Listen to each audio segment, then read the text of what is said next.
ఎందుకంటే మీరందరూ ఈరోజు కూర్చున్న పెద్దలు కూడా అందరూ కూడా కనీసం 3వ వంతు మనం వార్డ్ మెంబర్స్గా ఉండాలి. ఓటు ట్రాన్స్ఫర్ అవ్వాలంటే ఖచ్చితంగా ఇది జరుగుద్ది. ఇవన్నీ మాట్లాడుకున్నాం, దీన్ని ముందుకు తీసుకెళ్తాం. కేవలం నేను ఎమ్మెల్యే సీట్ల దగ్గర ఆగిపోవట్లేదు, ఆ దృష్టిలో మీకు పెడుతున్నాను. ఎందుకంటే ఒక పార్టీ నిర్మాణం లేదంటే మండల స్థాయి, గ్రామ స్థాయి, పంచాయతీ స్థాయి, వార్డు స్థాయి వరకు నాయకత్వం ఉండాలి ఒక పార్టీకి. ఇది చాలా చక్కటి అవకాశం మనందరం పెంపొందింపు చేసుకోవడానికి. టీడీపీకి మనం కలిస్తే ఏమైపోతుందంటే ఇద్దరం కలిసి నిర్మాణం చేసుకోవచ్చు. వాళ్ళు పునర్నిర్మాణం లేదంటే వాళ్ళకి కొంత ఎక్స్ట్రా బలం తీసుకోవచ్చు, మనం బలమైన నిర్మాణం చేసుకోవచ్చు. ఇది ఇద్దరికీ మంచిది. ఇది భవిష్యత్తు ఏది ఎట్లా ఉన్నప్పటికీ కూడా ఈ క్షణం మనం ఇప్పుడు చేయాల్సింది సంపూర్ణంగా ఒక మాట అటున్నా ఆటుపోట్లున్నా ఇటున్నా కానీ మనం కలిసే వెళ్తున్నాం.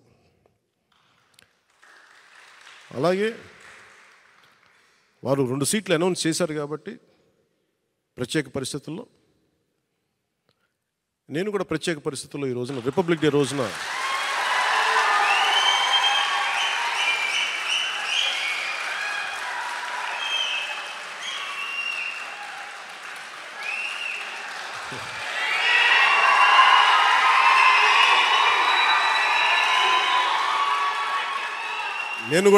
ప్రత్యేక పరిస్థితుల్లో వాళ్ళు 2 సీట్లు అనౌన్స్ చేశారు కాబట్టి నేను కూడా 2 సీట్లు అనౌన్స్ చేస్తున్నాను ఈ రోజున.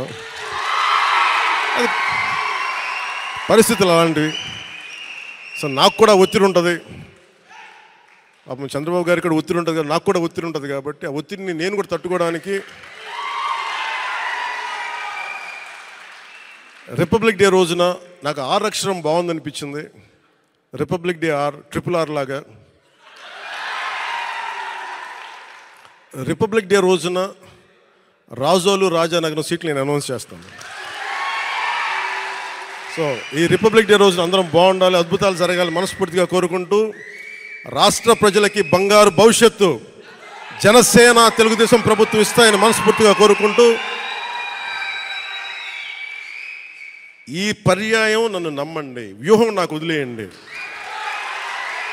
ఏ వ్యూహం వేసినా నన్ను సంపూర్ణంగా నమ్మండి. నేను విహంగ వీక్షణం చేస్తాను, మీరు నన్ను నమ్మండి. నాకు దశాబ్దం అడగట్లా, ఈ ఎన్నికలు దాటనివ్వండి, 5 సంవత్సరాలు టైం ఇవ్వండి. నాకు మీ గౌరవానికి ఏమాత్రం భంగం వాటిల్లకుండా మన నాయకులకి ప్రతి ఒక్కరికి గుర్తించే బాధ్యత నేను సంపూర్ణంగా తీసుకుంటాను. ఈసారి కలిసి పనిచేద్దాం. ఎప్పుడు విడిపోయి మనం పలచన పడిపోయాం. ఈసారి కలిసి ఉన్నాం, చిక్కగా ఉన్నాం. అలాగే భారతరత్న అవార్డు వచ్చిన కర్పూరి ఠాకూర్ గారికి ప్రత్యేకంగా నా అభినందనలు తెలియజేసుకుంటూ, పద్మవిభూషణ్ అవార్డు వచ్చిన శ్రీ వెంకయ్య నాయుడు గారికి, ఉపరాష్ట్రపతి శ్రీ వెంకయ్య నాయుడు గారికి, అలాగే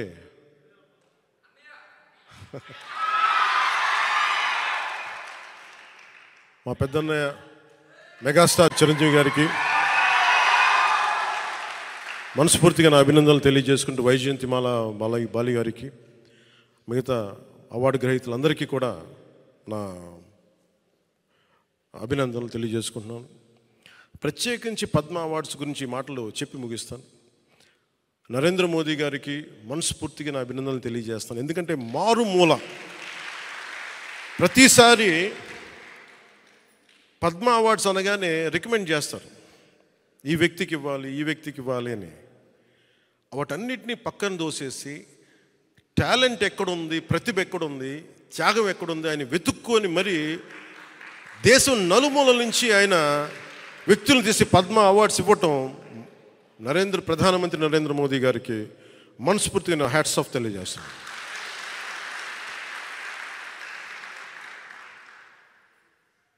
ఆయన ప్రధానమంత్రి గారు కాకముందు నుంచి ఆయన ప్రధానమంత్రి అయ్యారు.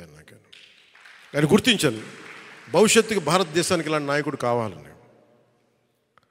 అలాంటి ప్రధానమంత్రి గారికి రిపబ్లిక్ డే దినోత్సవం రోజున అభినందనలు తెలియజేసుకుంటూ, భారతీయ జనతా పార్టీ నాయకులందరికీ, రాష్ట్ర నాయకులందరికీ, తెలంగాణ ఆంధ్రప్రదేశ్ రాష్ట్ర నాయకులందరికీ, కేంద్ర మంత్రివర్గానికి, భారతీయ జనతా పార్టీ నాయకులందరికీ, పెద్దలు అమిత్ షా గారికి, నరేంద్ర మోదీ గారికి, నడ్డా గారికి, ప్రతి ఒక్కరికి పేరు పేరున అభినందనలు, నా హృదయపూర్వక నమస్కారాలు తెలియజేసుకుంటూ సెలవు తీసుకున్నాను. జై జనసేన, జై హింద్.